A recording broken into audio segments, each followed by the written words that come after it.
नेपाल रेडक्रसको सिद्धान्त हो मानवता, निष्पक्षता, तटस्थता, स्वाधीनता, ऐच्छिक सेवा, एकता र विश्वव्यापकता। तर यी सिद्धान्तमा रेडक्रसको नेतृत्वमा आउने व्यक्तिमा विगतदेखि नै देखिँदैन। आर्थिक अनियमितता र निर्धारित समयमा अधिवेशन नगरेका कारण सरकारले सञ्जीव थापा नेतृत्वको पदाधिकारीलाई बर्खास्त गरी डाक्टर नेत्रप्रसाद तिमसिनाको अध्यक्षतामा साउन 12 गते 33 सदस्यीय तदर्थ समिति बनायो। तदर्थ समितिको म्याद 3 महिना दियो। त्यो पनि तत्कालै निर्वाचन गरी नयाँ कार्य समितिलाई जिम्मेवार हस्तान्तरण गर्न। 3 महिनामा एउटा श्वेतपत्र जारी गर्ने बाहेक तदर्थ समितिले केही गर्न सकेन। कोरोना महामारी देखाउँदै नेपाल रेडक्रस सोसाइटीको तदर्थ समितिलाई थप 1 वर्ष सरकारले म्याद थपिदिएको छ। तर म्याद थपिएपछि भने रेडक्रसको तदर्थ समितिको ध्यान कमाउ धन्दा र संस्था कब्जामा गएको छ भन्दा फरक पर्दैन। हामीले विगत 2 वर्षदेखि नेपाल रेडक्रस सोसाइटीभित्र झाँगिएको मनोमानी र बारम्बार दाताको अनुदानमा हुँदै आएको बर्मलुटबारे कार्यक्रम जनताको इजलास मार्फत खबरदारी गर्दै आएका छौँ। हाम्रो निरन्तरको खबरदारी अनि जिल्ला प्रशासन कार्यालय, संसदीय समिति र समाज कल्याण परिषदको बारम्बारको अनुसन्धान र छानबिनबाट समेत रेडक्रसमा पदाधिकारीको मनोमानी र आर्थिक अनियमितता भएको देखिएपछि नेपाल रेडक्रस सोसाइटीको कार्यसमिति सरकारले भङ्ग गरेर तदर्थ समिति त बनायो, तर तदर्थ समितिको मनोमानी झनै बढ्दै गएको छ। यतिसम्म कि तदर्थ समितिका अध्यक्ष डाक्टर तिमसिना त कर्मचारीप्रति नै आक्रामक बन्न थालेका छन्। त्यसको पछिल्लो उदाहरण हो ललितपुरको गोदावरीमा संस्थागत रूपान्तरणका लागि नेपाल रेडक्रस सोसाइटीको रणनैतिक गोरेटो विषयक कार्यशालामा अध्यक्ष तिमसिनाले 2078 कार्तिक 3 गतेभित्र रेडक्रसमा नरसंहार हुने धम्कीपूर्ण उद्घोष गरेका छन्। आदरणीय अध्यक्षजीले हिजो छलफलमा विदेशीहरू पनि हुनुहुन्थ्यो र चाहिँ अरू साथीहरू पनि थिए, सबै कर्मचारीहरू थिए र उहाँ चाहिँ नै इमोसनल्ली अन्तिममा छलफल गर्ने क्रममा अन्तिममा आफ्नो वक्तव्य दिने क्रममा चाहिँ नि त्यो चाहिँ कुरा उहाँले भन्नुभएको हो। उहाँले चाहिँ नि यो नरसंहारको कुरा उठाउनु भएकै हो। त्यो कुरा तपाईँलाई ढाल्नुपर्ने छैन। अब हामीले भोलिको बैठकमा उहाँले कुन सेन्समा भन्नुभएको हो, त्यसको शाब्दिक र लाक्षणिक अर्थ के हो, उहाँले कहाँनिर यसलाई चाहिँ नि एड्रेस गर्न खोज्नुभयो, स्ट्रेस गर्न खोज्नुभयो भन्ने कुरो चाहिँ हामी कार्यसमितिको भोलिको बैठकमा अध्यक्षजीसँग चाहिँ हामी बसेर त्यसको छलफल र त्यसको वास्तविक कुन अर्थमा उहाँले यो कुरा भन्नुभयो भन्ने कुरो हामी भोलि छलफल गर्दैछौँ। निर्वाचन गराई नयाँ कार्य समितिलाई रेडक्रस हस्तान्तरण गर्न बनाइएको तदर्थ समिति नै यति बेला अन्य काममा मनोमानी गरिरहेको छ। कार्यदेश विपरीत ठाडो आदेशमा तत्कालीन नेकपा समर्थक कर्मचारी नियुक्ति, फाइल बढुवा सरुवा धमाधम तदर्थ समितिले गरिरहेको छ। सरकारले दिएको जिम्मेवारीमा वर्तमान नेतृत्व अल्मलिएको र एजेन्डा बाहिर गएको भन्दै केन्द्रीय सदस्यहरूले नै असन्तुष्टि व्यक्त गरिरहेका छन्। हामी अहिले साउनदेखि नै अहिलेसम्म आउँदैमा हामी चाहिँ व्यक्तिगत रूपमा म सन्तुष्ट छैन। जुन टास्क नेपाल सरकारले दिएको छ त्यो टास्कमा हामी अल्मलिया छौँ र हामीलाई त प्रष्ट रूपमा भनिएको छ, हामीलाई छुट्टै टिओआर पनि दिएको छैन लेखेर यो काम गरे 1 2 3 4 भनेर, अथवा 10 बुँदे 15 बुँदे 20 बुँदे कुनै बुँदे नेपाल सरकारले कुनै पनि टिओआर भन्छ त्यो टिओआर दिएको छैन र कुनै जब डिस्क्रिप्सन पनि दिएको छैन। मात्र के भनेको छ भने रेडक्रसको विधान बमोजिम अधिवेशन गरेर नेतृत्व हस्तान्तरण गर, तिमीले समय पुगेन भने यो समय थपिदिएको छु भनेर उहाँले भन्नुभएको छ नेपाल सरकारले। अब त्यो दिशातर्फ हामी केन्द्रीकृत भएर लानुपर्नेमा अहिलेसम्म हाम्रो चाहिँ नवीकरणको प्रक्रिया पनि अगाडि बढेको छैन, अडिटको प्रक्रिया अगाडि बढेको छैन। विधानमा नेपाल सरकारले चाहिँ नि तत्कालीन कमिटीले प्रस्ताव गरेको विधानमा तत्कालीन जिल्ला प्रशासन कार्यालयले काठमाडौँले 43-44 बुँदामा आफू खुसी संशोधन गरेर पठाइदियो। त्यसमा थुप्रै 11 र 12वटा चाहिँ नि बुँदाहरूमा चाहिँ नि अन्तर्विरोधहरू छन्, नमिल्ने छन्। कुनै दफामा 2 वर्ष कार्यकाल भनेको छ, तर दफा 51मा चाहिँ नि 4 वर्षीय कार्यकालको कुरा उल्लेख भएको छ। यस्तो अन्तर्विरोधी विधान नेपाल सरकारले तालुकाला अड्डा सिडिओ कार्यालयले हामीलाई पेश गरेका छ। अब त्यो विधानका अन्तर्विरोधहरू नमिलेका विषयहरू मिलाउनु पर्ने छ। सङ्घीय संरचनामा विधान लानुपर्ने छ, समावेशी संरचनामा विधान लानुपर्ने छ, सबैको अपनत्व र स्वामित्व हुने खालको विधान हामीले लानुपर्ने छ। त्यसकारणले विधान चाहिँ संशोधन प्रक्रिया पनि केन्द्रीय समितिले एक्लैले त गर्ने होइन। त्यसकारणले विधान संशोधनका पनि रेडक्रसको विधानले निर्दिष्ट गरेका प्रक्रियाहरू पाइलाहरू चालेर हामी अगाडि बढ्नुपर्नेछ। त्यसकारणले हामीसँग थुप्रै चाहिँ नै विषयहरू हामी अगाडि बढ्नुपर्नेमा आजको दिनसम्म आइपुग्दा यो दिशातर्फ हामी अगाडि जान सकेका छैनौँ। मलाई आशा लाग्छ आज पनि हामी अब यो सेसनपछि तपाईँसँग कुरा गर्दा पछि हामी विधानकै बारेमा आजको वर्कसपमा कार्यशाला गोष्ठीमा छलफल गर्छौँ र विधान तयारी गर्ने मोडालिटी तयार गर्छौँ।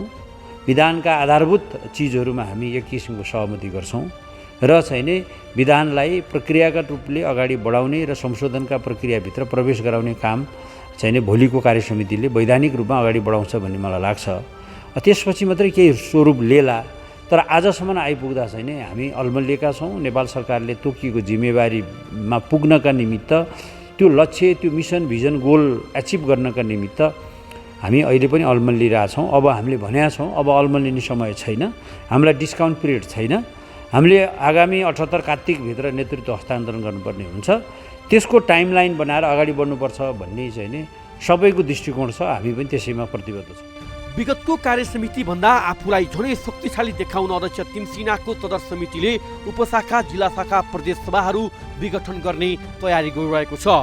तदर्थ समितिले तत्कालीन बालबालिका तथा समाज कल्याण मन्त्री तथा हालका सूचना तथा सञ्चार मन्त्री पार्वत गुरुङको निर्देशनमा सल्लाहकार नियुक्ति समेत गरेको छ।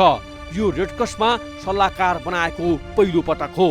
तदर्थ समितिको अधिकार क्षेत्र विपरीत रेडक्रसको विधान, कर्मचारी नियमावली तथा आर्थिक ऐन समेत संशोधनमा सक्रियता देखाएको छ। अर्कातिर मन्त्री परिषदले गर्ने निर्णय तदर्थ समिति आफैले 2077 पौष 9 गते गोदावरीमा बसेको केन्द्रीय कार्य समितिको बैठक एजेन्डामै नपरेको उपमहामन्त्री नियुक्ति समेत अध्यक्ष तिमसिनाको ठाडो आदेशमा दिपेन्द्र राज ढकाललाई उपमहामन्त्री पदमा गैर कानुनी रूपमा नियुक्ति गरेको छ। त्यस्तै नेपाल रेडक्रसको विधानको दफा 50 अनुसार तदर्थ समितिको पदाधिकारी सदस्यहरूको नियुक्ति प्रक्रिया नै अवैधानिक रहेको रेडक्रस कर्मीहरू नै बताउन थालेका छन्। जिल्ला जिल्लामा एनजिओ फेडरेसनका कार्य मार्फत नेपाल रेडक्रसको उपशाखा, जिल्ला शाखा, प्रदेश सभाहरूको निर्वाचन नगराउने खेलमा तदर्थ समिति लागेको आरोप लागेको छ। अझ चाखलाग्दो कुरा त नेपाल रेडक्रसमा राजनीतिक हाबी गर्न खोजिएको छ।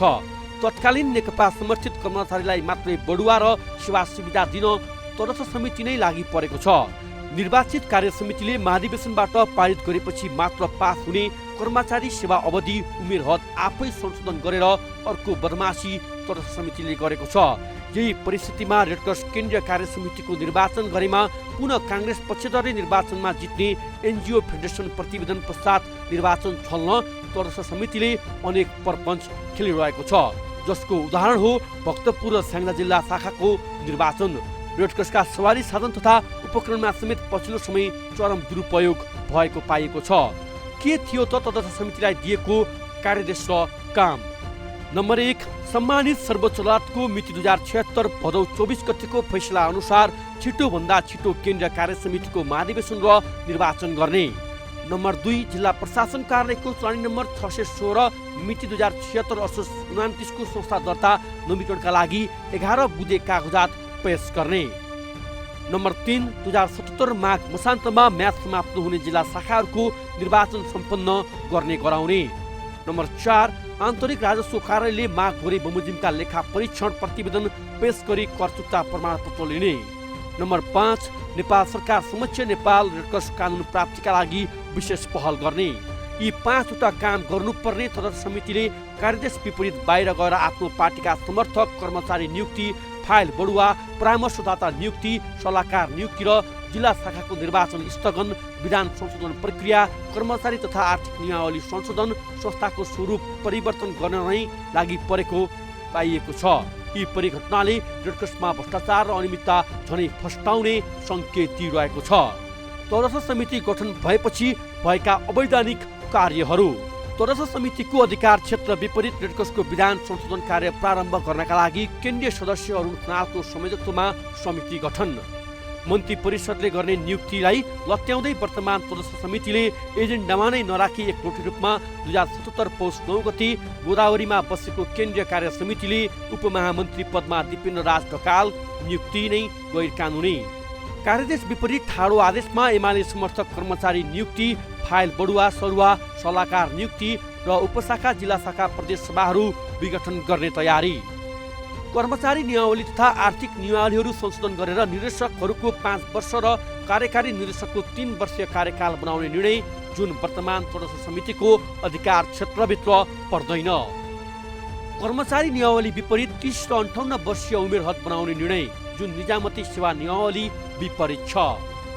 अख्तियार दुरुपयोग अनुसन्धान आयोग र जिल्ला प्रशासन कार्यालय धादिङले अनियमितताको आरोप लागेर छानबिन गरिरहेका व्यक्ति सीताराम कोइरालालाई 2077 साउन 12 गते नेपाल सरकारको मन्त्री परिषदको निर्णय अनुसार तदर्थ समितिको कोषाध्यक्षमा नियुक्ति।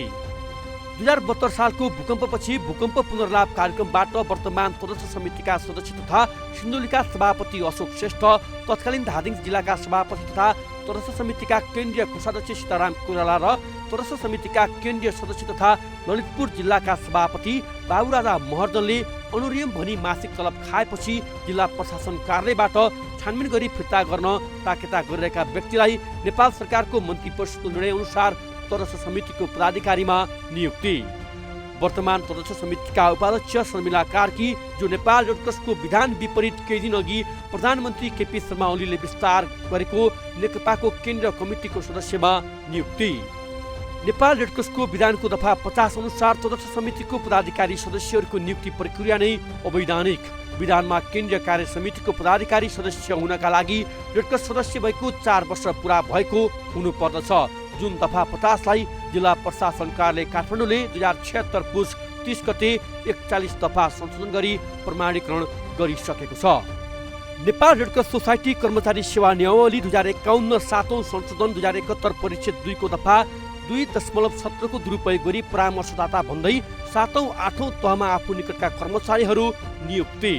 ज्येष्ठताका आधारमा निर्देशक डाक्टर मनिता राज कौडिकार हुँदाहुँदै नियम विपरीत निर्देशक सुदर्शन अधिकारीलाई उपकार्यकारी निर्देशकमा बढुवा। अधिकारीले रेडक्रसमा आतंक मच्चाएको रेडक्रसमा कार्यरत कर्मचारीको गुनासो। रेडक्रसको इतिहासमा पहिलो पटक तत्कालीन महिला बालबालिका तथा ज्येष्ठ नागरिक मन्त्री पार्वत गुरुङको ठाडो आदेशमा जगदीश भट्टराईलाई अध्यक्षको सल्लाहकारमा नियुक्ति। लेखा विभागमा चार्टर्ड एकाउन्टेन्ट 9 तहको निर्देशक अशोक कार्की हुँदाहुँदै 8औं तहको उपनिर्देशक माधव प्रसाद गुडीलाई विभागीय प्रमुखमा नियुक्ति। एकै पदमा 12 वर्षभन्दा बढी कार्यरत धेरै कर्मचारीहरू हुँदाहुँदै आफू निकट नन्दराज थपलिया र सुरक्षा पौडेललाई मात्र फाइल बढुवा गरेको तत्कालीन लेखा विभागका निर्देशक धर्मदत्त बिडारीलाई निजामती सेवा नियमावलीको ठाडो उल्लङ्घन हुने गरी कर्मचारी प्रशासनमा सरुवा। सम्मानित सर्वोच्च अदालतले 2076 भदौ 5 गते गरेको फैसला अनुसार तत्काल केन्द्रीय कार्य समितिको महाधिवेशन र निर्वाचन गर्न गराउन दिएको आदेश विपरीत वर्तमान केन्द्रीय तदर्थ समिति आफ्नो निर्वाचन तथा माघ मसान्तभित्र कार्य अवधि सकिने स्याङ्जा र भक्तपुर जिल्ला शाखाहरूको निर्वाचन स्थगन गर्न परिपत्र गरेको छ। 2 वर्ष यता रेडक्रसभित्र विकृति, विसङ्गति, नातावाद र भ्रष्टाचारका विरुद्धमा अभियान चलिरहेको छ। यो बीचमा तटस्थ समिति गठन र विघटनको खेल चले पनि पछिल्लो समय नेत्र तिमसिनाको संयोजकत्वमा गठित तटस्थ समितिले पनि पारदर्शिता विधि पद्धति अनुसार संस्था अगाडि बढाउन सकेको छैन, जसका कारण रेडक्रस कुनै पुरानै लयमा फर्किने त होइन भन्ने प्रश्न उब्जिएको छ। दर्शकवृन्द, नेपाल रेडक्रसमा चरम राजनीति, आर्थिक अनियमितता लगायतका विषयमा लामो समयदेखि सङ्घर्ष र संस्थाको वैधानिकतामाथि नै प्रश्न उठिसकेपछि हामीले करिब यो 2.5 वर्षमा रेडक्रसका जुन गोदामघर निर्माणदेखि लिएर संस्थाको वैधानिकतादेखि लिएर सञ्जय कुमार थापा, तत्कालीन रेडक्रसका अध्यक्ष सञ्जय कुमार थापाको नेतृत्वले गरेका विभिन्न गतिविधिका विषयमा दर्शकलाई निरन्तर देखाइरह्यौँ।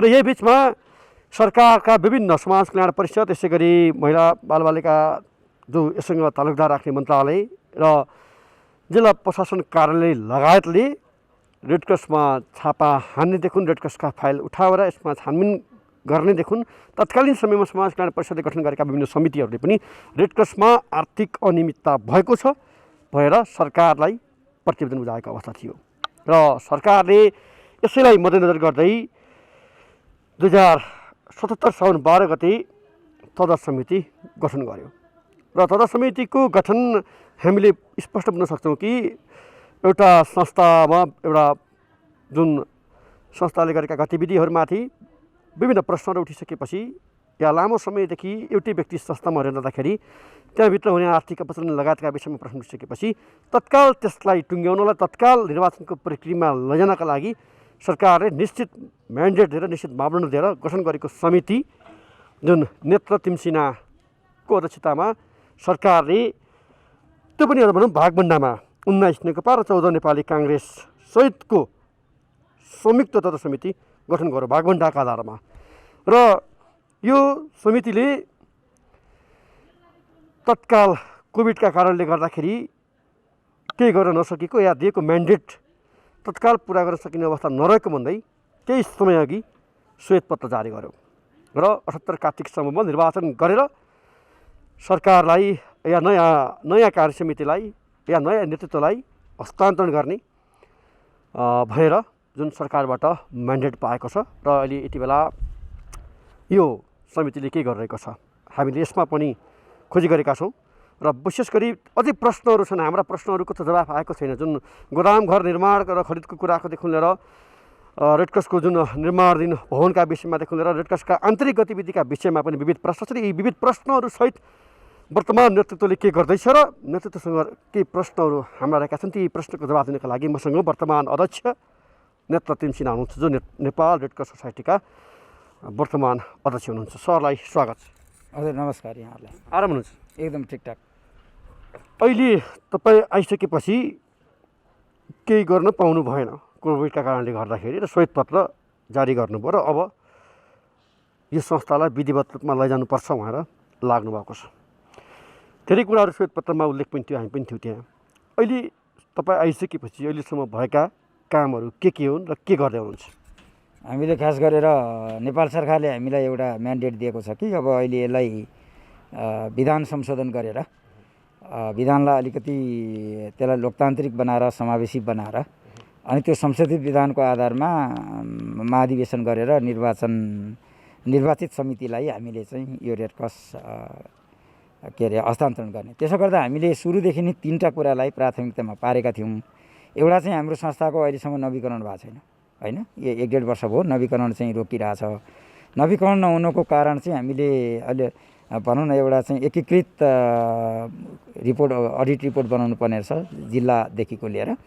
त्यो अडिट रिपोर्टहरू नहुनु, त्यस पछाडि गएर लगेर हामीले सम्पत्ति करको बारेमा पनि अलिकति विषय उठेको रहेछ र हामीले यो ट्याक्स क्लियरेन्समा पनि केही समस्याहरू रहेछ। अहिले हामीले त्यतातिर अलिकति भित्री रूपमा त्यो सबै चिजहरूलाई चाहिँ गरेर अनि नवीकरणको प्रक्रियामा लागिरहेछौँ। त्यसलाई अझै केही समय लाग्छ किनभने अहिले अडिट हुँदैछ, केही समय छ, अझै हामीलाई त्यसमा 3-4 महिना लाग्ला जस्तो छ। सबै डकुमेन्टेसनहरू गर्नुपर्ने रहेछ नवीकरण गर्नुपर्ने पुससम्ममा। तर पुससम्ममा अझै हाम्रो चाहिँ अब सबै गैर सरकारी सङ्घ संस्थालाई गृह मन्त्रालयले भन्यो, तर रेडक्रसको चाहिँ विषय अलिक फरक भएको हुनाले हामीलाई अलिकति समय लाग्छ होला। किनभने यो नवीकरण नभएको त्यही कारणले यो विघटित भएको हो। पहिला यहाँ चाहिँ अनियमितताहरू भएको के भएको नवीकरण पनि गर्न नसकेको यही कारणले गर्दा। त्यसले गर्दा त्यो गृह मन्त्रालयले गरेको चाहिँ अब हामीलाई पनि लाग्ने हो, सबै सङ्घ संस्थालाई लाग्ने हो। तर रेडक्रसको विषयमा अलिकति बढी हामीले अझै गृह कार्य गर्नुपर्ने। त्यति मात्रै होइन, हाम्रोलाई अर्को पनि एउटा के सरकारले चाहिँ हामीलाई भनिरहेछ भने तिमीले सञ्चालन गरेका वैदेशिक सहायतामा सञ्चालन गरेका परियोजनाहरू 2065 सालदेखि यताका कतिवटा परियोजनाहरू स्वीकृत गरायो, कतिवटा गराएको छैन भन्दाखेरि त्यो छानबिन भएर छ। अब केही परियोजनाहरू स्वीकृत नभएको अवस्था छ। अनि त्यो अवस्थामा पनि हामीले त्यो कुन परियोजना हो त्यो हेर्दैछौँ, सारा गर्दैछौँ। अब समाज कल्याण परिषदलाई हामीले त्यो पनि लगेर दिनुपर्ने छ। ती परियोजनाहरूलाई पनि अब हामीले के गर्ने कसो गर्ने किनभने अब एकचोटि गल्ती भयो भनेपछि अब हामी चाहिँ त अब राज्यको कानुनलाई मान्नु पर्यो। रेडक्रस भनेर राज्यको कानुनलाई मैले भन्दैछु मैले उसो टुङ्ग्याउन दिन्छु अहिले हामीले गर्दै गरेको। त्यसले गर्दा त्यता पनि त्यसै गर्दा आन्तरिक रूपमा हामीले त्यो चिजहरू गर्दैछौँ। सम्पत्ति पनि हाम्रो चाहिँ अडिटरले हामीलाई कृष्ण आचार्यको संयोजकतामा नेपाल सरकारले गृह मन्त्रालयले एउटा 3 सदस्यीय समिति बनाएको रहेछ नेपाल रेडक्रसकोमा छानबिन गर्ने सम्बन्धमा। हामी आउने बित्तिकै हामी आउनुभन्दा साउन 12 भन्दा 1 महिना अगाडि हामी आउने बित्तिकै एउटा रिपोर्ट आयो यति ठुलो। त्यसमा चाहिँ उसले अघि तपाईँले भन्नुभयो जुन तपाईँको पृष्ठभूमिमा गोदाम घरको जग्गा किन्दाखेरि भएको अनियमितताको बारेमा के हो भनेर पनि उनीहरूले पनि अलरेडी छानबिन उनीहरूले चाहिँ हेरेको रहेछ। हामीलाई छानबिन गर्नु भनेको थियो, हामी त्यो अहिले छानबिन गर्दैछौँ। अनि त्यस पछाडि त्यो रक्त संसार भवन हाम्रो भेरकोटी मण्डलमा बन्दैछ रेड क्रसको नाममा, त्यहीँ पनि अनियमितता भएको छ टेन्डर प्रक्रियामा भनेको थियो। त्यो टेन्डर प्रक्रियामा पनि के भइरहेछ भनेर अहिले हामी आन्तरिक छानबिन गर्दैछौँ। त्यहाँ भ्रष्टाचारै भएको हो कि होइन भन्ने थाहा छैन, तर आन्तरिक प्रक्रियाहरू हाम्रो सुरु भइरहेछ। त्यसले गर्दाखेरि अब समाज कल्याण परिषदसँग पनि हामीले त्यसरी कुरा गर्दैछौँ। त्यो रिपोर्टको आधारमा हामीलाई त्यति मात्रै होइन, हामीलाई चाहिँ पदाधिकारीहरूले तलब खाए, त्यहाँ चाहिँ 6 जना पदाधिकारीहरूले त्यो तलब चाहिँ नमिलाइकन खाएछन्। त्यो नमिलाइकन खाएको तलबको अवस्था चाहिँ के हो भनेर सोधेको थियो। हामीले पदाधिकारीहरूलाई पत्र पठायौँ, पूर्व पदाधिकारीहरूलाई, अध्यक्ष लगायत उपाध्यक्ष, कोषाध्यक्ष, भूकम्पको बेलामा होइन, त्यो महामन्त्री, उपमहामन्त्री, उपकोषाध्यक्ष, यो उहाँहरू 6 जनाले चाहिँ। त्यसले गर्दा हामीले पत्र पठायौँ। त्यसमा मलाई लाग्छ सबभन्दा पहिला कोषाध्यक्षले त्यो पैसा फिर्ता गर्नुभयो होइन, हामीलाई चाहिँ ब्याङ्कमा आइसकेको छ। मलाई लाग्छ उपाध्यक्षको र उपमहामन्त्रीको पनि पैसा आयो कि उपकोषाध्यक्षको आयो कि भन्ने आज भोलिमा लागेको छ। भनेपछि त्यो पनि हामीले पहिला चाहिँ उहाँहरूले हामीले तिर्नु पर्दैन भन्नुभएको थियो, पछि फेरि होइन तपाईँहरूले त तिर्नुपर्ने देखिन्छ भने त्यही कृष्ण आचार्यको रिपोर्टको आधारमा। भनेपछि यो एउटा हामीले चाहिँ यसका लागि पनि अलिकति समय लाग्यो। त्यो पैसा मलाई लाग्छ सबैजनाले तिर्नुहुन्छ होला भन्ने यस्तो आशा छ। त्यसले गर्दा हामीले एउटा चाहिँ हामीले उहाँहरूसँग भनौँ न संस्थाको हितको निम्ति हामीले गर्ने कामहरूमा हामीले चाहिँ कुनै पनि भनौँ न हिसाबले हामीले चाहिँ अहिले प्रयासहरू सबै हिसाबले प्रयास गरिरहेछौँ। त्यसले गर्दा समग्रमा अब हामीले तपाईँलाई अघि जति भन्नुभयो त्यो चिजमा हामी अगाडि बढाएको छौँ। अब त्यसो हो भने अब हामी त्यो आन्तरिक कुरा भए, हाम्रा छानबिनका कुरा भए, त्यहाँभित्र अनियमितता विसङ्गतिका कुरा भए, यतातिर अब हाम्रो मुख्य काम भनेको संस्थालाई लिगल बेसमा वैधानिकता दिने। वैधानिकता दिइसकेपछि हामीले चाहिँ वैधानिकता दिनका लागि दुईटा काम गर्नुपर्छ। हामीले नवीकरण गर्नुपर्छ र रेड क्रस कानुनको लागि हामीले लाग्नुपर्छ। संसारभरि रेड क्रसको बारेमा 192 वटा देशमा मध्येमा 104 वटा देशमा रेड क्रसलाई चाहिँ आफ्नै कानुनले रेड क्रस कानुन भन्नेले नियमन गरेर रहेछ। नेपालमा पनि आजभन्दा 10-15 वर्ष अगाडिदेखि यो अभियानहरू प्रक्रियाहरू भइरहेको र अब अहिले हाम्रो यो समितिले पनि रेड क्रस ऐन आयो भने चाहिँ अहिले भएका विकृति विसङ्गति सरकारले हेर्न पाउने। अब यहाँ त के रहेछ भने रेड क्रसमा भएको भ्रष्टाचार को कुरा चाहिँ उसमा गयो, अख्तियार दुरुपयोग उसमा आयोगमा। अब त्यसले चाहिँ गैर सरकारी संस्थाको हेर्न मिल्दैन भने उसको म्यान्डेट नभएपछि हेर्न पाएन भनेपछि यस्ता ठुला संस्थाहरूमा भएका भ्रष्टाचार असङ्गति अख्तियारी दुरुपयोगहरू कसले हेर्ने त भन्ने सन्दर्भमा पनि त्यो एउटा ऐन आयो भने त्यसले नियमन गर्थ्यो र लान्थ्यो भन्ने हिसाबमा यो अन्तर्राष्ट्रिय रेड क्रसहरूको अन्तर्राष्ट्रिय फेडरेसन छ IFRC भन्ने। अनि अब उसले पनि यस्तो सुझावहरू चाहिँ यो कानुन बनाउनुपर्छ भन्ने प्राथमिकता, हाम्रो प्राथमिकता त्यो सधैँ छ। अब मुलुकको राजनीतिक परिस्थिति यस्तो छ, हेरौँ त्यो कानुन प्रक्रियालाई, तर हाम्रो प्राथमिकता पर्छ यो एउटा प्राथमिकता भने। अब अर्को प्राथमिकता भनेको चाहिँ हामीले विधान संशोधन गरेर जाने। यी प्राथमिकता एकैचोटि जान्छन् हाम्रो। विधान संशोधन गरेर हामीले फागुनभरिसम्ममा विधान संशोधन गर्ने र विधान अधिवेशन गर्ने, विशेष अधिवेशन गर्ने, विशेष अधिवेशन भन्छ त्यसलाई, मैले अहिले विधान अधिवेशन भने। अनि त्यो विधान अधिवेशनमा चैत वैशाख जेठ असारसम्ममा हामीले तल स्थानीय सरकार, स्थानीय तहमा हामीले पालिका लेभलमा जान्छौँ नै भनिसक्यौँ। पालिका लेभलमा हाम्रो सङ्गठन रेड क्रसको सङ्गठन हुन्छ, अब अहिलेसम्म थिएन। अनि जिल्लाकै हुन्छ, प्रदेशमा र केन्द्रमा हुन्छ। त्यसो गर्दाखेरि त्यहाँ चाहिँ हामी सङ्गठनहरू बनाउँछौँ र त्यस पछाडि साउन या भदौमा, असारको अन्तिमदेखि साउन या साउनभरिमा भदौको पहिला हप्ताभित्रमा हामी चाहिँ महाधिवेशन गर्छौँ र नयाँ निर्वाचित समितिलाई पठाउँछौँ र हाम्रो म्याद चाहिँ कार्तिक 4 गते सकिन्छ। अब तत्कालीन नेतृत्वले जिल्ला प्रशासन कार्यालयको 11 बुँदे निर्देशन जुन संस्था वैधानिकताका लागि पठाएको थियो जिल्ला प्रशासन कार्यालयले, त्यो चिज पुर्याउनै सकेन। तपाईँले त्यो चिज पुऱ्याएर संस्थालाई वैधानिकतामा पुर्याउन सक्नुहुन्छ? जुन 11 बुँदे निर्देशन चिज 11 बुँदे निर्देशन प्राप्त भइसकेपछि मात्रै नवीकरण गर्छौँ भनेर जिल्ला प्रशासन कार्यालय पठाएको पत्र छ। त्यो सक्नुपर्छ। हाम्रो अहिलेको हाम्रो तदर्थ समिति त्यसैमा लागिरहेछ। त्यसले गर्दा त्यो 11 बुँदे पुरा गर्ने मध्ये अघि मैले भने 3-4 वटा कुराहरू, एउटा त हामीले सम्पत्ति करको कुरा, अर्को राजस्वको कुरा, अर्कोको कुरा चाहिँ हाम्रो चाहिँ यो भनौँ न समाज कल्याण परिषदमा भएको ब्याकलगको कुरा, यसलाई हामीले समाधान गरिसकेपछि अरू कुरा त हामी अब अडिट त आइहाल्छ। हाम्रो एकीकृत अडिटहरू करिब आइसक्यो, बन्दैछ। अब 1-1.5 महिनामा अडिट बन्छ। त्यसले गर्दा मैले 3-4 महिना लाग्छ कि भन्ने हिसाबमा। खास गरेर अलिकति हामीलाई अप्ठ्यारो एउटा केमा छ भने त्यो पुराना परियोजनाहरू स्वीकृत नभएकोमा चाहिँ के हुन्छ भने छ, तर रेड क्रस भनेको चाहिँ रेड क्रस विशुद्ध अरू एनजिओहरू जस्तो होइन। यो चाहिँ जेनेभा कन्भेन्सनको द्वारा चाहिँ अनुबन्धित भएर कुनै एउटा भनौँ न महासन्धिले चाहिँ यसलाई पहिचान गरेर रिकगनाइज गरेर अनि चाहिँ सरकारको एक्जुलरी भनेको सरकारसँगै काम गर्ने एउटा चाहिँ सरकारको सहयोगीको रूपमा काम गर्ने हुनाले रेड क्रस भनेको चाहिँ सरकारको पनि एउटा काहीँ न काहीँ भूमिका हुन्छ। त्यसले गर्दाखेरि यसलाई चाहिँ कुनै हिसाबमा चाहिँ सल्टाउँछ होला भन्ने खालको सल्टिन सकिन्छ र 11 बुँदा हामीले पुरा गर्नुपर्छ र पुरा गरेर लिएर जान्छौँ, त्यही तयारी गर्दैछौँ हामी। अब जस्तै तपाईँ आउनुभयो, तपाईँ आइसकेपछि पनि तपाईँमाथि पनि केही प्रश्नहरू उठेका छन्, जुन प्रश्न तपाईँले क्लियर पार्नुपर्ने हुन्छ। यो हरेक नागरिकको प्रश्न। 77 साउन 12 गति गठन गरेको तथा समितिले तपाईँहरू नेकपा र नेपाली काङ्ग्रेसको भागभण्डामा बनेको होइन? त्यो चाहिँ मलाई थाहा भएन। जस्तै 19 नेकपा 19 नेकपा र 14 नेपाली काङ्ग्रेस होइन? अहिले त्यो चाहिँ मलाई थाहा भएन होइन, कसरी यो बन्यो। मलाई चाहिँ सरकारले तपाईँ चाहिँ के छ जानुहुन्छ त रेड क्रसभित्र, पहिला तपाईँ यस्तै सङ्गठनहरू चाहिँ यो के अरे लिड गर्नुभएको भनेपछि मैले हुन्छ नि त जाउँ भनेर भने। तर त्यो भागभण्डाको अहिले हामी कहाँ आएका सबै रेड क्रस कर्मिनीहरू छन्। अब पार्टी सदस्य छन् कि कुनै पार्टीको उसमा छन् कि त्यो कुरा मैले खोज्ने कुरा पनि भएन र मलाई लाग्छ यो भागभण्डाको कुरा चाहिँ मैले त्यति धेरै भन्न सकिँदैन। र अहिले हेर्दाखेरि हाम्रो कमिटीमा त्यस्तो रिफ्लेक्सनहरू पनि त्यसको चाहिँ कुनै सङ्केत पनि छैन। होइन, तर वर्तमान तथा समितिका केही जुन पदाधिकारीहरू हुनुहुन्छ, मैले उहाँसँग कुराकानी गरेको छु। उहाँहरूले भन्नुभएको छ कि वर्तमान जुन तथा समितिलाई जुन खालको म्यान्डेट दिएर पठाएको त्यो सरकारले त्यसमा केन्द्रित नभएको हो कि भन्ने हामीले महसुस गरेका छौँ भन्ने खालका कुराहरू त वर्तमान तपाईँकै कमिटीमा रहेका चाहिँ जो सदस्यले मलाई भन्नुभएको छ होला। त्यो उहाँहरूको बुझाइ होला, तर हामी सबै सरकारले दिएको म्यान्डेट त्यो त के चाहिँ हो तपाईँले भने होला नि त, त्यो त भन्दा भइगयो नि। सरकार मलाई अहिले भने पनि हुन्छ यहाँले के हो त्यो चाहिँ हामीले, तर उहाँ आफै चाहिँ तदर्थ समितिमा बस्ने अनि त्यसो भन्ने कुराले चाहिँ के हो त्यो चाहिँ अब यहाँ कमिटीमा छलफल भएको छैन। उहाँहरूले मसँग अहिले हामी चाहिँ यहाँ पूर्ण रूपमा चाहिँ एउटा कार्यशाला हामी अब कुन बाटोबाट जाने, हामी रेड क्रसलाई कसरी निकासा दिने भन्ने यहाँ एउटा कार्यशाला हो, हाम्रो छलफल हो।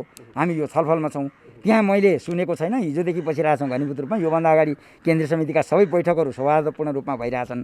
त्यसले गर्दा हामीले सरकारले दिएको म्यान्डेट र हाम्रो विधानअनुसार सरकारले दिएको म्यान्डेट अनुसार हामीले विधानमा टेकेर काम गर्दैछौँ। मलाई लाग्छ हामीलाई दिएको म्यान्डेट हामीलाई के भनेको छ भने यो तदर्थ समितिलाई सबै कुरा चाहिँ निर्वाचित के अरे कार्य समिति सरह सबै दैनिक कामकाज गर्ने र अरू सबै काम गर्ने अधिकार रहनेछ भनेर त हामीलाई टिओआरै दिएको छ नि।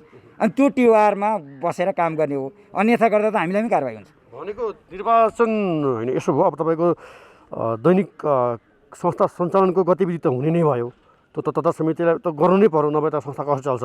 तर मुख्य काम त तपाईँलाई यो भनेर बुदागत रूपमा नभइकन निर्वाचन चाहिँ गराउने मुख्य एजेन्डाको रूपमा त्यो मात्र तोकेको अन्य कुराहरू तोकेको छैन भन्ने कुरा छ नि त। होइन, हामीलाई चाहिँ के अरे दैनिक कार्य लगायत निर्वाचित कार्य समितिले गर्न सक्ने भनौँ न, गर्न सक्ने सबै कामहरू गर्ने भनेर म्यान्डेट दिएको छ। म्यान्डेट भनेपछि हामीले हाम्रो बुझाइ त्यसको इन्टरप्रिटेसन के हो भने हामीलाई निर्वाचित कार्य समितिलाई जुन अधिकार हुन्छ हामीलाई पनि त्यही अधिकार छ। तर हामीलाई टेक्ने भनेको चाहिँ सरकारले दिएको जुन म्यान्डेट हो, हाम्रो राजपत्रमा पनि निस्केको छ। राजपत्रमा धेरै कुरा छ, के अरे व्याख्या छैन। यहाँले त्यो राजपत्र पनि एकचोटि चाहिँ प्राप्त गर्नुभएकै होला, नभए प्राप्त हुन्छ, हाम्रो पनि वेबसाइटहरूमा छ, त्यो राजपत्र प्राप्त गर्न सकिन्छ। र अर्को कुरा चाहिँ हामीले अहिलेको विधानमा टेकेर काम गर्ने, अनि विधानमा टेकेर काम गर्ने भएपछि सबै समितिको गठन भनेकै त्यो स्वाभाविक रूपमा जहिले पनि बुझ्ने हो। विषम परिस्थितिमा त्यसलाई निश्चित अधिकार दिएको हुन्छ। निश्चित अधिकारपछि उसले आफ्नो काम कारवाही गरेर जो चुनावी प्रक्रियाबाट आएको जो समिति जो पदाधिकारीको चाहिँ या जो नेतृत्व छ त्यसलाई हस्तान्तरण गर्ने नहुने हो। हामीले निर्वाचन गर्ने नि हो नि त, त्यही भएर त महाधिवेशन गर्ने प्रक्रियामा अगाडि बढिरहेछौँ त। हजुर, म अलिकति भनौँ यसमा, त्यही भएर हामी त यो हाम्रो कामै भनेको चाहिँ अब निर्वाचन गर्ने र महाधिवेशन गरेर चाहिँ नयाँ समितिलाई बुझाउने। तर त्यो महाधिवेशन गर्ने प्रक्रियामा हामीले अलिकति केही चाहिँ विधानहरूलाई पनि अहिलेको सङ्घीयता अनुकूलन बनाउने, अघि नै भने नि मैले समावेशीकरण नेपालको संविधान अनुकूल बनाउने, हाम्रो विधान चाहिँ असाध्यै चाहिँ होइन व्यक्तिमुखी व्यक्तिवादी सबै चाहिँ अध्यक्ष र सभापतिले गर्ने, महिला चाहिँ कहीँ पनि प्रतिनिधित्व नहुने समावेशी नभएको भन्ने खालको भएको हुनाले यसलाई अलिकति लोकतान्त्रिक बनाऊ के अनि फेरि यो नेपाल रेड क्रस सोसाइटी भनेको चाहिँ विशुद्ध एनजिओ जस्तो स्वतन्त्र पनि छैन। यसको चाहिँ लिगेसी चाहिँ यसको चाहिँ केही न केही लिङ्क चाहिँ अन्तर्राष्ट्रिय रेड क्रससँग छ। त्यो हाम्रो फेडरेसन हो, त्यो सबै नेपाल होइन फेडरेसन हो, त्यसका पनि आफ्ना चाहिँ केही अनुबन्धनहरू छन्, त्यसका चाहिँ के अरे म्यान्डेटहरू छन्। त्यो म्यान्डेट पनि पुरा गर्नुपर्छ हामीले। त्यो म्यान्डेट पुरा नगर्नु उसले हामीलाई खारेज गर्यो भने नेपालमा रेड क्रसै खोल्न पाइँदैन। हजुरको त्यो थाहा छ नि हजुरहरूलाई। त्यसले गर्दाखेरि हामीले त्यो अब्लिगेसन पनि पुरा गर्नुपर्ने हुनाले हामीलाई दिएका सुझावहरू कमजोरीका कारणले तपाईँहरूलाई त्यो चुनौती रहेको त्यही त हो। नेपाल सरकारले हामीलाई के दिएछ भने विधान संशोधन गरी जुन कृष्ण आचार्यको रिपोर्टमा चाहिँ नेपाल रेड क्रसको हामीलाई म्यान्डेटै दिएको छ। नेपाल रेड क्रसको विधान संशोधन गरी केही सुधारहरू व्यवस्थापन पनि सुधार गर्नुपर्ने सुझाव दिइन्छ। भनेर त हामीलाई त्यो रिपोर्टै तपाईँलाई देखाइदिउँ होला न। त्यो रिपोर्टै छ नेपाल सरकारले हामीलाई चाहिँ दिएको, त्यो चाहिँ गृह मन्त्रालय मार्फत हामीसँग आएको छ। त्यो रिपोर्ट तपाईँसँग लिउँ ल। एउटा कुरा सोधेँ मैले, जस्तै अब तपाईँले त्यसो भन्दै गर्दाखेरि त्यसो भए विभिन्न पक्षले विभिन्न जिल्लामा गरेको बेलामा तपाईँको आपत्ति किन त? होइन, यसो मेरो त यसो कुनै अमुक मैले एउटा राजनीतिक पार्टी पनि भन्दिनँ, अमुक राजनीतिक पार्टीको रेड क्रसको नाममा अमुक राजनीतिक पार्टीको हवाला दिँदै हामी फलाना राजनीतिक दलका समर्थकहरू भेला भएर अब चाहिँ रेड क्रसको चाहिँ कसरी जाने भनेर हाम्रो पार्टीको केन्द्रीय कार्यालयबाट निर्देशन लिने भनेपछि त यो त रेड क्रसमा त आपत्तिजनक, यसको त स्वतन्त्रता 7 सिद्धान्त छन्। ती 7 सिद्धान्त माने चाहिँ निष्पक्षता, स्वतन्त्रता, एकता, होइन मानवीयता, यी 3टा कुरा अहिले यी मानवीयता इत्यादिको अलि परको कुरा भयो। स्वतन्त्रता के अरे निष्पक्षता र एकता हामीले राख्न सक्यौँ त। अनि यसो गरेर नेपालमा कतिवटा 15-16वटा एक्टिभ पार्टी छन्, ती सबै पार्टीले चाहिँ ल हाम्रा पक्षीय भन्न थाल्यो भने त बर्बाद भयो। कतिवटा रेड क्रस हुन्छन् यहाँ, टुक्रा हुन्छ। अनि त्यस पछाडि गएर चाहिँ अब अर्को चाहिँ जात जाति धर्म लिङ्ग वर्ण भाषा होइन रेस भनौँ न कालो गोरो यस्तो कुनै पनि हिस्सामा चाहिँ रेड क्रस त विभाजित हुनु भएन नि त। संसारभरिको यो एउटा मान्यता देखियो नि त सर, अहिलेसम्म देखियो नि त नेपाल रेड क्रसमा खुलेर राजनीति भएको देखियो। अब गर्नु भएन भन्ने हो हामीले। तर तपाईँबाट पनि त कोरम भयो भन्ने कुरा आयो यहाँ। मबाट भएको छैन, मबाट भएको छैन, म हुन पनि दिन्न। मेरो एउटा अडान यहाँहरूलाई के भन्न चाहन्छु भने आदरणीय तपाईँहरू चाहिँ यो तपाईँको उसबाट जाओस् सञ्चार माध्यमबाट एउटा तथ्य बताएँ मैले। तपाईँले आफ्नो पार्टी तथा गुटको बेला बागबजारको हार्दिक होटलमा मङ्सिर 18 गते समीर नेपालको नेतृत्वमा तपाईँ पनि हुनुहुन्थ्यो कि हुनुहुन्थेन? होइन त्यो होइन, त्यो गुटको भेला पनि होइन। म त्यहाँ मैले सम्झिनँ म गएको थिएँ कि देख्नु भनेर। तर रेड क्रसको नाममा कहीँ पनि हाम्रो छलफलहरू म भएर अहिले छुट्टै भएको छैन। मङ्सिर 28 गते ललितपुरको उत्तर कोरिया नजिक रहेको एक गैर सरकारी संस्थामा नाइस फाउन्डेसन र नाइस कफी खाजा घरमा भक्तपुरको जग्गा छानबिन समितिको संयोजक र तपाईँहरू पछिपछि कर्मचारी बस्नु भएको कि होइन? मलाई त्यो थाहा भएन। म नाइस भन्ने थाहा पनि छैन, म चिन्दा पनि चिन्दिनँ। यो समिति बस्यो कि बसेन मलाई थाहा छैन। नभएको मैले नाइस भनेको कहाँ हो, त्यो कुन हो मलाई त्यो थाहा पनि भएन। पुस 3 गतेको विज्ञप्ति के हो त? पुस 3 गते भनेको कुन चाहिँ विज्ञप्ति? जुन विभिन्न पक्षधरहरूले यो भेलासेला गरे। होइन, एउटा चाहिँ अब मैले राजनीतिक दलको नाम यहाँलाई भन्दिनँ, किनभने मेरो पनि आफ्नो इथिकल कुरा हुन्छ। कुनै राजनीतिक दलका नाममा हामी फलाना राजनीतिक दलका समर्थकहरूले चाहिँ अब हामीले पार्टीको निर्देशन लिएर रेड क्रस सम्बन्धी काम गर्ने भन्ने जुन कुरा आयो त्यसमा मेरो आपत्ति हो। त्यसो नगरौँ भन्ने अनुरोध हो। मैले आपत्ति पनि भनेको छैन। त्यसमा ध्यान आकर्षण भयो केन्द्रीय कार्यालयको, र त्यसमा चाहिँ त्यसो नगरौँ। भोलि अर्को अमुक दलले, भोलि अर्को अमुक दलले, दलभित्रका पनि गुटहरूले यस्तो चाहिँ रेड क्रसमा यसो गरे भने त यसले त अलिकति समस्या बनाउँछ भनेर अनुरोध गरेको। तर राजनीतिक नियुक्ति भनिरहेका छन् त अहिलेका पदाधिकारीले सर। अब राजनीतिक नभएको भए, स्वतन्त्र भएको भए होइन, हुन त नेपालमा कुन चाहिँ क्षेत्रमा राजनीति छैन र। तर तपाईँको नियुक्तिकै विषयमा पनि त राजनीतिक नियुक्ति हो। अरू उहाँले चाहिँ एक हिसाबले पेल्न खोज्नुभयो भन्ने कुरा तपाईँमाथि पनि त छ नि सर। यसो दिपकजी, अब कुनै दललाई भोट हाल्नु, कुनै राजनीतिक आस्थामा राख्नु मानव अधिकार हो। यो संयुक्त राष्ट्रसङ्घको मानव अधिकारको बडापत्रमा लेखिएको कुरा, त्यसको व्यक्तिगत स्वतन्त्रता हो। तर त्यो लिगेसी हामीले कुनै पनि संस्थामा, स्वतन्त्र संस्थामा ल्याउनु हुँदैन भन्ने मेरो मान्यता हो। तर राजनीतिक दलमा आस्था राख्नु हुँदैन त्यही कारणले भन्ने चाहिँ मेरो चाहिँ आस्था अथवा विश्वास, उसले मन पराउनु हुँदैन, उसले चाहिँ भोट हाल्नु हुँदैन भन्ने होइन है दिपकजी। फेरि म त्यो कुरामा क्लियर छु। तर त्यसको लिगेसीहरू हामीले कुनै पनि अमुक दलहरूको अमुक जात जाति वर्ण भाषा भूगोल इत्यादिको त्यसको चाहिँ नाजायज आफ्नोले चाहिँ उ गर्नका निम्ति मलाई यो लाग्छ जब मान्छे पार्टीगत विचारगत गुटगत रूपमा बस्छ त्यो चाहिँ आफ्ना कमजोरीहरूलाई ढाकछोप गर्नका निम्ति त्यो बसेको स्वतन्त्र संस्था हो भने त किन बेग्लै गुटको स्वतन्त्र नियुक्ति हो। अब सरकारले गरेको, यो पार्टीले गरेको होइन, यो नेपाल सरकारले गर्यो। मैले यही भन्छु, पार्टीले गरेको होइन, नेपाल सरकारले गर्यो। र मलाई लाग्छ पार्टीको विभाजन 14, 19 कति भन्नुभयो हजुरले, 14, 19 भन्नुभयो इत्यादि भन्नुभयो। एनिवे त्यसमा के होला, तर मलाई थाहा भएको चाहिँ हामी 19 जना छौँ। नेपाल सरकारले ल यो तदर्थ समिति बनाउने भनेर मेरो नेतृत्वमा बनायो। अहिले मैले भन्दाखेरि यहाँलाई यति भने। त्यसो भए अब अहिले केन्द्रीय कार्य समितिको भेला छ 3 दिन। हाम्रो छलफल कुन बाटोबाट जाने हो, त्यो त कसरी जाने अब भन्ने विषयमा छलफल छ।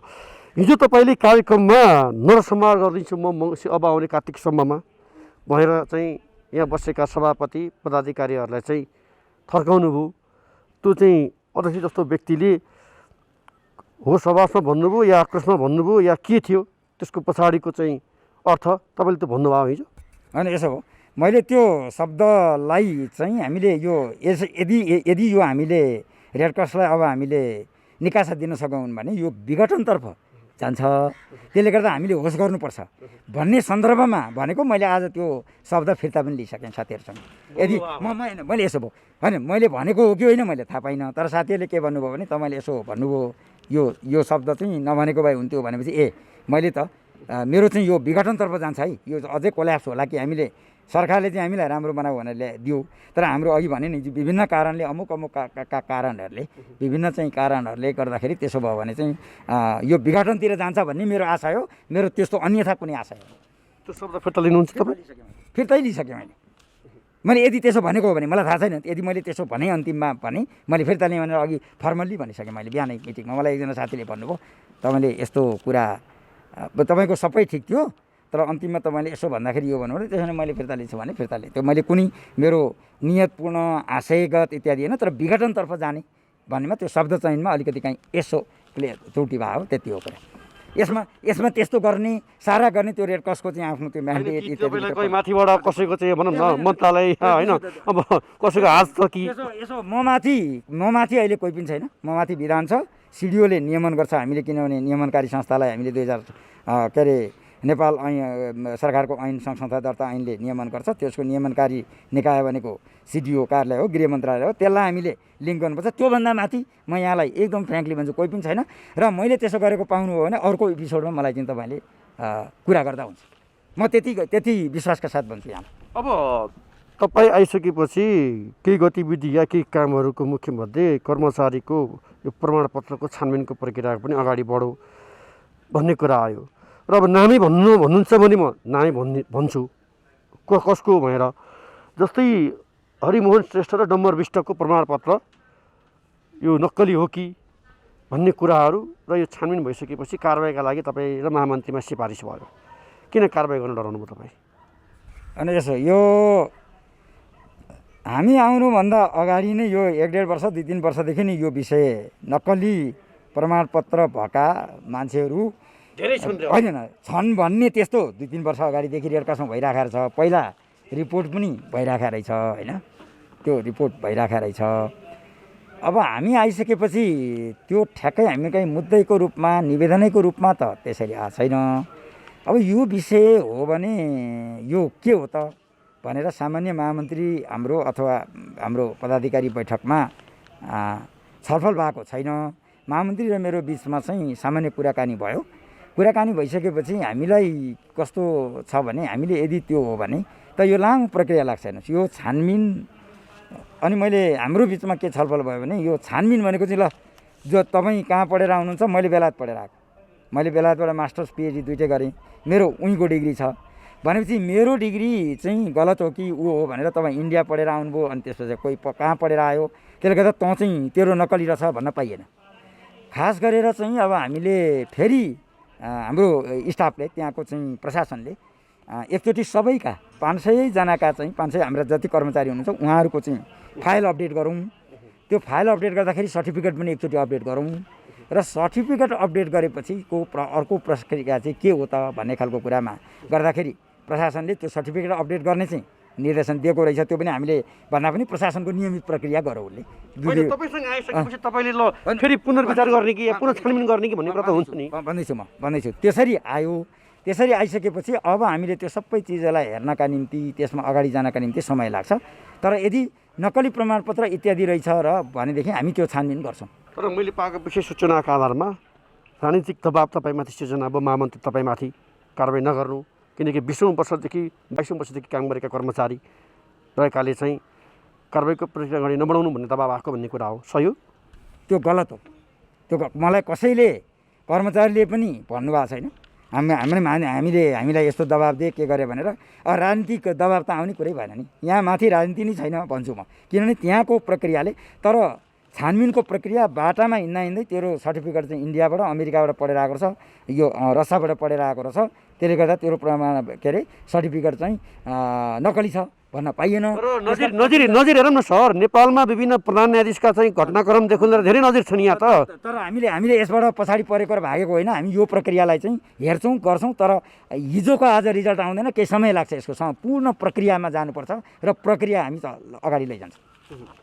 अब जस्तै तपाईँ तदर्थ समितिलाई जुन म्यान्डेट दिएको छ, निर्वाचन गराउने म्यान्डेट सरकारले दिएर पठाएको छ, त्यस गरी दैनिक गतिविधि कार्य सञ्चालनका त कुराहरू रहे नै। तर तपाईँले चाहिँ आफ्नो क्षेत्राधिकारभन्दा बढी गएर यो चाहिँ जुन बढुवाका कुरा अनि विभिन्न कर्मचारी भर्नाका विषयवस्तुहरूलाई चाहिँ अगाडि बढाउनु भयो, जुन नियम सङ्गत भएन भन्ने कुरा त्यहीँभित्रै पनि चर्चा बहस भएछ कर्मचारी बिचमा। हो सर भन्नुहुन्छ यो कुरालाई? होइन, यो होइन, यो भनौँ न हाम्रो कर्मचारी नियमावली छ। यसो सर दीपक सर, यसो हो, हामीले त के मान्नु पऱ्यो भने त्यहाँ भएका जति पनि डिरेक्टर्सभित्र छन् अहिले नियमावलीहरू हाम्रा कतिवटा 50-60वटा नियमावलीहरू छन् होइन। धेरै त 20औँ वर्ष, हाम्रो त अब 57 वर्ष भयो नि त। खरिद छ, छ, आचार संहिता छ, त्यस पछाडि गएर चाहिँ कर्मचारी नियमावली छ, आर्थिक नियमावली छ, हरेक नियमावलीहरू छ नि त हाम्रा।